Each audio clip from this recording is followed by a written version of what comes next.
नमस्कार दोस्तों, बच्चों की परीक्षाएं समाप्त हो चुकी है और अब वक्त है उनके परीक्षा परिणामों का। पर सबसे बड़ी एक असमंजस की स्थिति जो अब बच्चे और उनके अभिभावकों के सामने है वो है कि इसके बाद हम आगे क्या करें। और इसी विषय पर बात करने के लिए हम पहुंचे हैं सूर्यनगर के Holi child senior secondary school में। तो यहाँ नॉलेज की स्थिति पे हम बात करेंगे। यहाँ के प्रिंसिपल है मैडम अनीता जी, उनसे बात करेंगे कि बच्चों को आगे भविष्य में वो क्या कर सकते हैं। तो नमस्कार मैम, सबसे पहले स्वागत है आपका। Thank you so much. नमस्कार सर। मैम, अभी बच्चों की परीक्षाएं खत्म हो चुकी है और परीक्षा परिणाम आने को है, तो ऐसे में एक असमंजस की स्थिति अभिभावकों के सामने, विशेष तौर पर है पेरेंट्स के सामने, कि बच्चों को आगे क्या कराएं या किस फील्ड में हम आगे भेजें बच्चों। तो इस पे आप हमारे दर्शकों को क्या बताएंगे? जी, सबसे पहले तो पेरेंट्स को मैं ये बता दूं कि आज का टाइम सबसे बेस्ट टाइम है on the terms of career choices. Reason is कि आज के टाइम पे जितने करियर्स की भरमार है उतनी आज से पहले कभी नहीं। दूसरी चीज कि अगर बच्चे में वो स्किल है, जिस करियर को वो चुनना चाह रहा है, तो उसमें बच्चा अपनी एबिलिटी के अनुसार जरूर उस चीज को कवर कर लेगा। अब आती हूँ मैं आपके पॉइंट पे कि आपने कहा कि असमंजस है पेरेंट्स के मन में। तो अगर बच्चा 10th तक आ गया है और 10th तक बच्चे ने ये क्लैरिटी अपने अंदर नहीं लाई है कि विच स्ट्रीम टू चूज या which subject the child has to choose, तो ये थोड़ी सी अभी तक की उनकी मैं कहूंगी कि एक कमी रही है, पेरेंट्स के साइड भी और बच्चे की साइड भी। कई बार क्या होता है कि पेरेंट्स ये समझ लेते हैं कि एक ट्रेडिशनल जो हमारा सिस्टम चल रहा है कि ठीक है, अगर 90 अबव मार्क्स हैं तो बच्चे को हम साइंस में भेज ही देंगे, डिसाइडेड होता है। और उससे कम आ गए तो हम उसको कॉमर्स में भेज देंगे, और उससे भी कम है तो वो ह्यूमैनिटीज में चला जाएगा, आर्ट्स में चला जाएगा। लेकिन अब सर ट्रेंड बहुत ज्यादा बदल रहा है। जब बच्चा स्कूल में होता है, स्कूल के जो इनिशियल ईयर्स होते हैं, वहां पे बच्चे का इंटरेस्ट देखना, बच्चे का एप्टीट्यूड देखना और उसकी पर्सनैलिटी, इन चीजों को में इम्प्रोवाइजेशन भी करना और बच्चे के अंदर क्या एबिलिटी है, इनबिल्ट बच्चे के अंदर क्या है, उस चीजों को निखारना, संवारना, ये स्कूल में होना चाहिए। 10th में आके बच्चे को अगर हम ये बोले कि आप इन चीजों पे काम करो, दैट इज नॉट पॉसिबल, क्योंकि अब वो उस एज को क्रॉस कर चुका है। अब बात आती है जैसे आपने बोला कि असमंजस है, तो आज के टाइम में कोई भी सब्जेक्ट आप उठा लीजिए, बच्चा अगर उस सब्जेक्ट में एक्सेल करता है तो बच्चे की करियर ऑप्शंस की कोई कमी नहीं। लेकिन अगर बच्चा, बहुत सारे स्टूडेंट्स हमारे, देखो क्या होता है सर कि बच्चे के अंदर सेल्फ अवेयरनेस नहीं है। बहुत सारे बच्चों को आप अगर पूछेंगे, आप उनसे पूछेंगे बेटा क्या इंटरेस्ट है, क्या आपकी लाइक्स हैं, क्या डिसलाइक्स हैं, बच्चा नहीं बता पाता। अब अगर बच्चे को सेल्फ अवेयरनेस ही नहीं है कि मैं किस एरिया में ज्यादा अच्छा हूं, तो कैसे कर पाएगा? अब ऐसे में वो किसको सुनता है? सबसे पहले होते हैं पेरेंट्स, फिर बच्चे के खुद के फ्रेंड्स होते हैं, फिर फ्रेंड्स के पेरेंट्स होते हैं, और फिर उनके जो आस पड़ोस के होते हैं या फिर रिश्तेदार। वो एक ये कि अच्छा आप उधर जा रहे हो तो वहां किसी ले लो तो मैं भी ले लेता हूँ, पर क्यों ले रहा है कोई कॉन्सेप्ट नहीं होता है, उस चीज का आइडिया नहीं है। किसी ने बताया हाँ जी फला जगह एडमिशन लिया है जी, वो अच्छा है जी। दूसरी चीज से सबसे ज्यादा पेरेंट्स क्या देखते हैं कि जी हमारे बच्चा को ऐसा करियर दे दो जहाँ पे पैसा कमा जाए, मतलब मेन मोटिव पैसा। मैं इस चीज को दूसरी तरीके से लेती हूँ कि अगर बच्चा स्किल्स अपने अंदर डेवलप कर लेगा तो पैसा ऑटोमेटिकली आ जाएगा। आज के टाइम पे से जब हम कहते हैं कि अनएम्प्लॉयमेंट बहुत है और नौकरियां नहीं मिल रही, लेकिन मैं तो सिर्फ दूसरी एंगल से बात कहना चाहूंगी कि नौकरियां हैं लेकिन उनके अकॉर्डिंग स्किल्ड पीपल नहीं। तो इससे ये समझ में आता है कि हम लोग बच्चों को वहां तक ले आते हैं, पेरेंट्स भी और स्कूल्स भी, लेकिन बच्चे के अंदर जो चीजें हमें डेवलप करनी चाहिए शायद वहां पे दोनों ही तरफ से कमी रह जाती है। पेरेंट्स इन चीजों को देखना ही नहीं चाहते कि ओवरऑल डेवलपमेंट बच्चे की बहुत जरूरी है। आज के टाइम पे सर बहुत सारी ऐसी कंपनीज हैं, दे हैव ऑलरेडी सेड, ये तो आपके गूगल पे भी मिल जाएगा, दे सेड कि we do not want degrees, we want skills. Matric तक या हम प्लस 2 की बात करें कि बच्चे के अंदर क्या स्किल है या टैलेंट किस चीज का है। अब सवाल ये फिर मैं वही दोहराता हूँ कि अब मेरे टैलेंट को, मेरे बच्चे के टैलेंट को मैंने पहचान लिया कि ये टैलेंट है उसको, तो अब मैं उसके लिए मेरे पास ऑप्शन क्या है।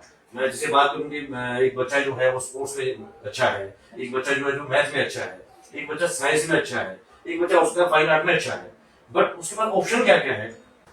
इसके लिए सर जो बच्चा 10th कर चुका है, एग्जाम दे रखे हैं, रिजल्ट की वेट कर रहे हैं, ये जो बेस्ट पीरियड है बच्चे को समझने का कि मेरा एप्टीट्यूड क्या है। करियर चॉइसेस में एपीआई जैसे मैंने डिस्कस किया कि एप्टीट्यूड बच्चे का इनबिल्ट कि उसके अंदर क्या है। जैसे आपने बताया कि कोई बच्चा है जो कहता है कि मेरे स्पोर्ट्स में बच्चा 6-7 घंटे की धूप में बाहर खेल सकता है, the child is happy also. उसकी पर्सनैलिटी और इंटरेस्ट, ये 3 चीजें अगर मैच कर रही हैं तो उस टाइप के करियर को वो चुने। अब सर नेशनल एजुकेशन पॉलिसी 2020 है, उसके लिए मैं I am very thankful to our ministry also कि वो इतनी अच्छी एजुकेशन पॉलिसी लाए जिसमें उन्होंने बच्चों के ऊपर ये बात नहीं रखा कि अगर आपने साइंस स्ट्रीम लेनी है तो आपने, चाहे आप मैथ्स में अगर अच्छे हो लेकिन सपोज बच्चे का केमिस्ट्री में इंटरेस्ट नहीं है, बट फिर भी उसको लेनी पड़ेगी, क्योंकि अगर आपको इंजीनियरिंग में जाना है तो आपको पीसीएम भी लेनी ही पड़ेगी, फिजिक्स केमिस्ट्री एंड मैथ्स लेना ही पड़ेगा। और अगर आप बायोलॉजी लेना चाह रहे हो, आप नीट के लिए जाना चाह रहे हो, तो आपको फिजिक्स केमिस्ट्री एंड बायोलॉजी वो लेनी पड़ेगी। लेकिन अब उन्होंने क्या बोला कि हो सकता है कि बच्चे का एक सब्जेक्ट में इंटरेस्ट हो सकता है बच्चा मैथ्स में बहुत अच्छा है लेकिन दूसरे सब्जेक्ट में इंटरेस्ट ना हो, तो बच्चे को सब्जेक्ट खींचने पड़ते थे। अब ढूंढने पड़ते थे, उनको धक्के से उतना इंटरेस्ट भी नहीं था, फिर भी वो साथ में उसको यही चल रहा है क्योंकि उनको नॉन मेडिकल या मेडिकल लेना था। लेकिन अब नेशनल एजुकेशन पॉलिसी 2020 कहती है कि अगर बच्चे का एक इंटरेस्ट है, सपोज उसका मैथ्स में भी इंटरेस्ट है और बच्चे का साइकोलॉजी में भी इंटरेस्ट है, या उसका मैथ्स में इंटरेस्ट है, उसका हिस्ट्री में भी इंटरेस्ट है, तो बच्चा उसके अकॉर्डिंग सब्जेक्ट्स मतलब कॉम्बिनेशन चेंज कर दिया था। स्ट्रीम्स को नेशनल एजुकेशन पॉलिसी ने बिल्कुल कहा है कि ये नहीं होनी चाहिए, क्योंकि ये बच्चे को कहीं ना कहीं रिस्ट्रिक्ट करती है। अच्छा, अब दूसरी बात आती है कि जो बच्चा जैसे इंजीनियरिंग की बात थी, अब इंजीनियरिंग के लिए भी अगर बच्चा मैथ्स, अगर अकेला मैथ्स करी है उसने या अकेली फिजिक्स करी है, तो भी the child can pursue engineering. अब ये भी एक नई चीज आ गई है कि पहले होता था कि आपको केमिस्ट्री भी करनी है, आपको मैथ्स भी करना है और आपको फिजिक्स भी करनी है, then only you can go for engineering. अब उस चीज में भी लिबर्टी आ गई है कि जो आपका सब्जेक्ट है, पर्टिकुलर एक सब्जेक्ट, आप उसको लेके भी कर सकते हो। हालांकि उसमें डिविजन्स है कि कौन सी engineering, because there are lot many areas in engineering also, कि उसके अकॉर्डिंग आप कौन सी ले सकते हैं। ठीक है, जो मैं आम पेरेंट्स की बात करूं, मतलब वो क्या होता है कि मैट्रिक के बाद प्लस टू कर लो, प्लस टू के बाद आप कहीं भी ग्रेजुएशन कर लो, बस सिंपल सा यही रहता है। तो लेकिन आज अगर हम बात करेंगे, जिस तरह से आपने बात भी की कि स्किल्ड की बहुत ज्यादा man power, skilled man power की बहुत जरूरत है, तो ऐसे में क्या नॉर्मल ग्रेजुएशन हमारे किसी काम की है आज? नॉर्मल ग्रेजुएशन बहुत काम की है सर, और उसके पीछे भी मैं रीजन बताती हूँ कि क्या है। जो बच्चा नॉर्मल ग्रेजुएशन कर रहा है, वो बच्चा साइड बाय साइड जो उसकी हॉबी है उनको वो शार्प कर सकता है। जैसे हमारे बहुत सारे क्रिएटिव बच्चे होते हैं, those who are very good in drawing, those who are very good in art, लेकिन ऐसे बच्चों को बहुत ज्यादा प्लेटफॉर्म नहीं मिल पाते हैं, और पेरेंट्स भी कई बार ये कह देते हैं कि ये तो फालतू के सब्जेक्ट्स हैं, है ना, इनको छोड़ो, आप मैथ्स पढ़ो, साइंस पढ़ो, इनमें करियर बनेगा। लेकिन आज के टाइम पे आप देखिए, एम एफ हुसैन साहब थे, आर्ट्स में चले गए, उसके बाद में म्यूजिक लता मंगेशकर जी, आशा भोसले जी, तो ये सब इंटरेस्ट क्योंकि साइड बाय साइड चले। तो जो बच्चा अगर प्लेन ग्रेजुएशन भी कर रहा है लेकिन साइड में अगर उसके अंदर ये स्किल्स हैं, जैसे मैंने पहले भी बात करी कि बच्चा अगर अपनी पर्सनैलिटी को समझ पा रहा है, अपने इंटरेस्ट को समझ पा रहा है, तो वो बच्चा उन चीजों को साथ में ले जा सकता है। आज के टाइम पे हमारे पास ऐसे बहुत सारे इंस्टीट्यूशंस हैं, जैसे IITs हैं, ऐसे ही इनके लिए भी है, डिजाइनिंग के लिए भी कोर्सेज हैं जहाँ पे बच्चा जा सकता है, जैसे UCED का है, उसके बाद में इनकी NFD का कोर्स है, ये ऐसे और भी बहुत सारे कोर्सेज हैं जिनमें बच्चा पर्टिकुलरली जा सकता है। ओवरऑल हम बात करें तो मैम, सबसे पहले तो बच्चे को अपने अंदर जो टैलेंट झांकना चाहिए, या उनके जो पेरेंट्स हैं उनको झांकना चाहिए कि बच्चे के अंदर क्या स्किल है, किसमें आगे डेवलप कर सकते हैं बच्चे को, इसका टैलेंट किस चीज में है, ये क्या करना चाहता है। पेरेंट्स अपनी आशाएं या अपनी उम्मीदें, या फिर जो मैं नहीं कर पाया वो मेरे बच्चे को मैं देखना चाहता हूँ कि बच्चा करे, इस उम्मीद को उन्हें थोड़ा सा कंट्रोल करना। आज के टाइम में इतना तो श्योर है कि अगर बच्चे को अपनी लाइक्स एंड डिसलाइक्स पता चल गया तो वो बच्चा उस एरिया में अपने आप को सेटल तो जरूर कर लेगा। पुराने टाइम पे करियर ऑप्शंस बहुत कम होते थे और पढ़े लिखे भी लोग कम ही होते थे, लेकिन अब सिचुएशन बदल गई है। आज के टाइम पे सर लेटेस्ट ये डाटा था कि इवन IITs में भी 44% जो बच्चे थे, they could not gate their own, जो जिस फील्ड में वो जाना चाह रहे थे उस टाइप की जॉब उनको नहीं मिली।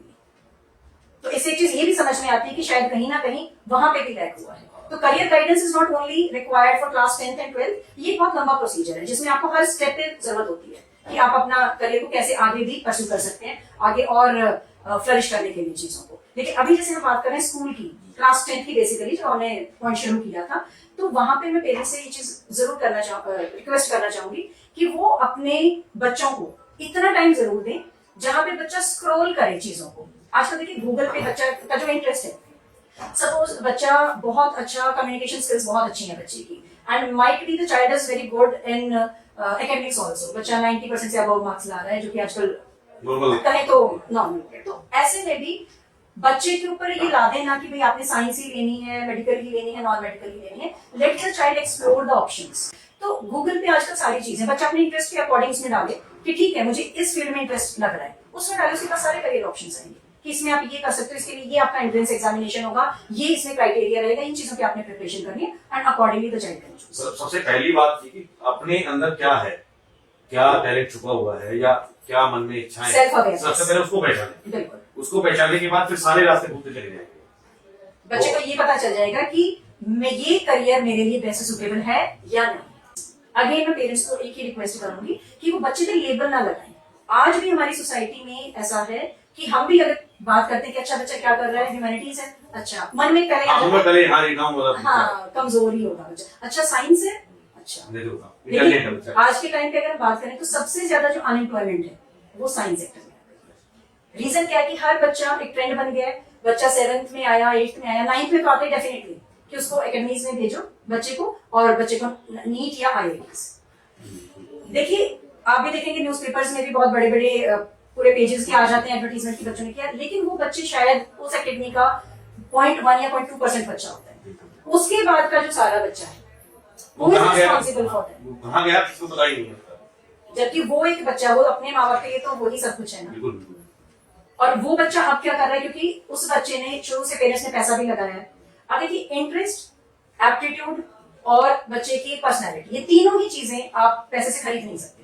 पर्सनैलिटी को फिर भी डेवलप करवा सकते हो कि ठीक है, लेकिन बच्चे का इंटरेस्ट आप पैसा देके तो नहीं खरीद सकते कि अब अच्छा ठीक है भी मैं चाहता हूँ कि बच्चे का डॉक्टरी में इंटरेस्ट हो जाए तो लो जी मैंने आपको पैसे दिया, आप मेरे बच्चे का इंटरेस्ट करो। नहीं है ना, ऐसा हो ही नहीं सकता। तो इसीलिए पेरेंट्स को ये चीज समझनी होगी कि सबसे पहले they should respect their child, कि उसकी कहाँ पे पहचान वो बनाना चाहता है, कहाँ पे उसका इंटरेस्ट है, कहाँ पे वो, अगर बच्चे का इंटरेस्ट होगा तो वो वहाँ पे ज्यादा टाइम लगा पाएगा। अदरवाइज बच्चा खड़ी देखता रहता है कि कब ये पीरियड खत्म हुआ कब नहीं। मैं कहना चाहूंगा जिससे आप बात कर रहे हैं कि कोटा एक इसका बेस्ट उदाहरण है कि जहाँ हम अपनी आकांक्षाओं को पूरा करने के लिए बच्चों को भेज देते हैं, तो लगभग हर महीने हम कोई ना कोई ऐसी खबर सुन रहे हैं कि एक बच्चे ने सुसाइड किया। तो जो चीज आप बता रहे कि कहीं ना कहीं उसमें भी ये भी एक कारण है। बिल्कुल है सर, जैसे मैंने पहले भी डिस्कस किया कि कुछ एक चीजें होती है जिनके बेसिस पे बच्चा अपना करियर डिसाइड करता है। सबसे पहले बच्चा देखता है अपना फ्रेंड सर्कल, फिर दूसरे पेरेंट्स हो जाते हैं, क्योंकि पेरेंट्स भी सोसाइटी में अपने आप को अपना रेप्यूट बनाने के लिए वो बच्चों के ऊपर हावी होते हैं इस चीज के लिए, और बच्चे के ऊपर आता है प्रेशर इन चीजों का। अगर बच्चे के अंदर उतना कैलिबर नहीं है, लेकिन बच्चे को कॉम्पीट तो वहां पे हर बच्चे से करना है, वो बच्चा, उसकी मेंटल हेल्थ डिस्ट्रॉय हो रही है, लेकिन उस बच्चे को समझने वाला कोई नहीं है। क्योंकि पेरेंट्स के माइंड में क्या है कि मैं तो पैसा लगा रहा हूँ ना, मैं तो पैसा दे रहा हूँ ना। कई पेरेंट्स ऐसे भी होते हैं कि जो इंटरेस्ट में पैसा लेके लगा रखा होता है, बच्चे के ऊपर वो प्रेशर फिर ऊपर से आता है कि भाई हाँ मेरा फैमिली बैकग्राउंड भी अलाउ नहीं करा था, but even then my father has borrowed money from somewhere, और वो अब लगा रहे तो वो भी प्रेशर है, डबल प्रेशर हो गया उनको। लेकिन बच्चे के अंदर उतना कैलिबर है नहीं। रीजन फिर जैसे आपने बताया वहां पे कन्वर्ट होते हैं फिर बच्चे, वहां पे जाके फिर सुसाइड, वहां सिर्फ कोटा ही क्यों, बहुत जगह से ऐसा हो रहा है। और बेसिकली अगर आप उनको पीछे स्टडी करोगे तो आप यही पाओगे कि हाँ पीछे से ज्यादा पेरेंट्स का ही प्रेशर रहता है। तो इस चीज को पेरेंट्स को समझना होगा। आप एक मछली को, आप एक रैबिट को और आप एक बर्ड को, तीनों को आप एक लाइन में खड़ा करके नहीं कह सकते कि हर एक का अपना कैलिबर है, हर एक की अपनी कैपेबिलिटी है, उसके अकॉर्डिंग ही हमें उनको पहचानना होगा और उसके अकॉर्डिंग ही हमें उन्हें करियर चॉइसेस देनी होगी। आज के टाइम में इतना श्योर है कि जितने करियर ऑप्शंस आज के टाइम में there are around 12,000 plus career options across the world. तो उसमें आप ये मान के चलिए कि ट्रेडिशनली तो हम बिल्कुल ही ना अटके कि बस एक हमें डॉक्टर का पता है, एक हमें इंजीनियर का पता है और एक हमें लॉयर का पता है, वो घूम फिर के वही रह जाती है। आज का न्यू ट्रेंड से समझना बहुत जरूरी है पेरेंट्स को। न्यू एज के अकॉर्डिंग 21st सेंचुरी स्किल्स जिनको हम बोलते हैं, कम्युनिकेशन स्किल्स होगी, सॉफ्ट स्किल्स, इन पे काम करना बहुत जरूरी है। बच्चे की मेंटल हेल्थ पे काम करना बहुत जरूरी है। एक साइड तो पेरेंट ये कहता है कि स्कूल में कि जी हमारे बच्चे को कोई भी चीज ऐसी ना हो जहाँ बच्चा फील कर जाए, या हमारा बच्चा, क्योंकि आजकल बच्चे भी पैम्पर्ड होते हैं, पेरेंट्स भी उनको पूरा देखते हैं कि हम जितना हो सके उससे ज्यादा रिसोर्सेज उनको दें। स्कूल भी they are also not making कि बच्चे को कहीं से किसी भी तरीके का हार्म करें।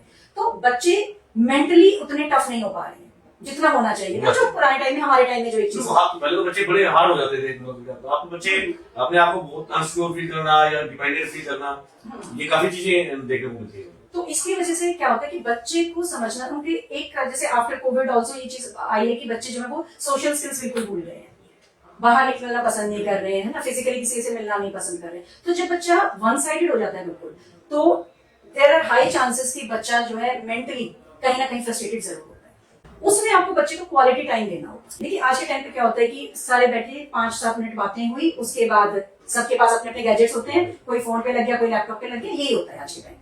लेकिन जो क्वालिटी टाइम जिसकी हम बात कर रहे हैं उसमें पेरेंट्स हों, बच्चे हों, फैमिली मेंबर्स हों, वो सारे बैठे, दिन की पूरे दिन में क्या क्या चीजें हुई वो सारी चीजें डिस्कस हो, एक्टिविटी जो हुई है सारी, बच्चा अपने स्कूल को डिस्कस करे, पेरेंट्स अपना जो भी उनका ऑफिस है या जो बिजनेस है उस चीजों को डिस्कस करें, उससे बच्चा समझ रहा है, बच्चे को ये चीज समझ में आ रही है कि प्रॉब्लम सिर्फ मेरी लाइफ में नहीं है, पेरेंट्स की लाइफ में भी प्रॉब्लम है, अब पेरेंट्स उसको कैसे हैंडल कर रहे हैं। These are problem solving skills, life skills जिनको हम बोलते हैं, ये वहीं से डेवलप होती है। Child is not a machine कि आपने बटन स्विच ऑन किया, ऑन हो गया, स्विच ऑफ किया, ऐसा नहीं है। The child is a human being, the child is unique. जरूरी नहीं कि उसके अंदर पेरेंट्स के पूरे गुण आएंगे कि जो पेरेंट्स को पसंद है वही बच्चे को पसंद या नापसंद होगा, वो चीजें पेरेंट्स को समझनी होगी।